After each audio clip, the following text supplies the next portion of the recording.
Hey, welcome to this Woman Wednesday edition of Liquid Lunch on Biz TV.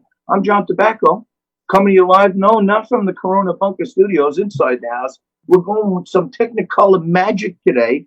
All kinds of work being done this morning by myself, Nico, and Jess. I'm actually in my cabana in the backyard of my house. It's so nice outside today. I figured I'd bring you guys along with me, try to test out a new set. You let me know how you look, how you like, what you see. And as we come into this hour, there is a great show for you today. It's Woman Wednesday, and we got the best guests every day. But on Woman Wednesday, we get that woman's perspective.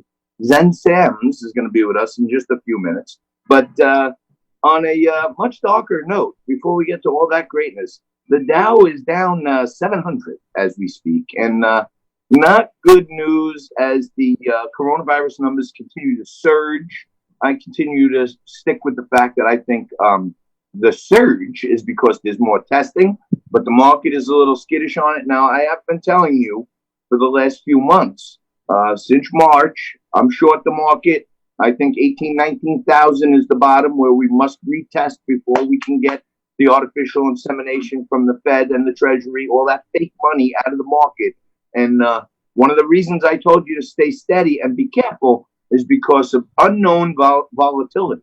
And the unknown volatility is very simple right now. It is the coronavirus spikes, surges, however the media wants to shape that, scares people, scares the markets. And for years now, I've been telling investors this. There is not one thing that the market hates more than uncertainty.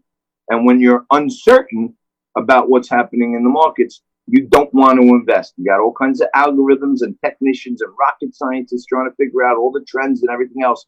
And when you don't have certainty on such a big point like volatility related to a health scare, a pandemic, and the way the news shapes things these days, very scary for the markets. And as I told you, 26 was a number we wanted to hold.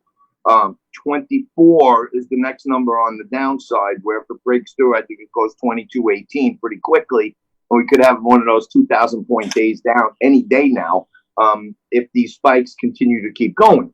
So right now, 25.3, we're about 1,300 points from the next support level. Let's hope it holds there for your portfolio. But if you're with me, you're short the market, you're waiting for some of this artificial stimulation that the government has pumped into the markets to get out, I think a day of reckoning may be near, or I could lose it all, which has happened many times before. Lisa Durden's going to join us after Zen a little later today. She's a political analyst, social commentator. Not exactly my cup of tea, but on Wednesdays we try to give all perspectives: women in politics, women in business, women in the arts. And Lisa is the host of a podcast, Stop Killing Black Bodies. So I'll be interested to hear the range of topics her and I will discuss. But also Michael Dougherty's going to be here a little later on. We'll continue to talk about the Aunt Jemima stuff, where, we've lost a number of members of our food family recently. Let's bow our heads for a moment. But Aunt Jemima gone, Uncle Ben gone, Eskimo Pie gone, Paw Patrol, the cartoon guys under attack, still not gone. Gone with the Wind is Gone with the Wind, and not Gone with the Wind is two of my favorites. Join us a little later in the show.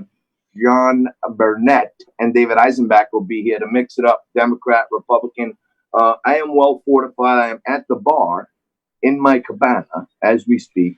I have a whole host of liquors there, all kinds of things there. Pool's ready. I may take a dip on the break. We're going to take a quick break. We're going to come back at you with Zen Sams right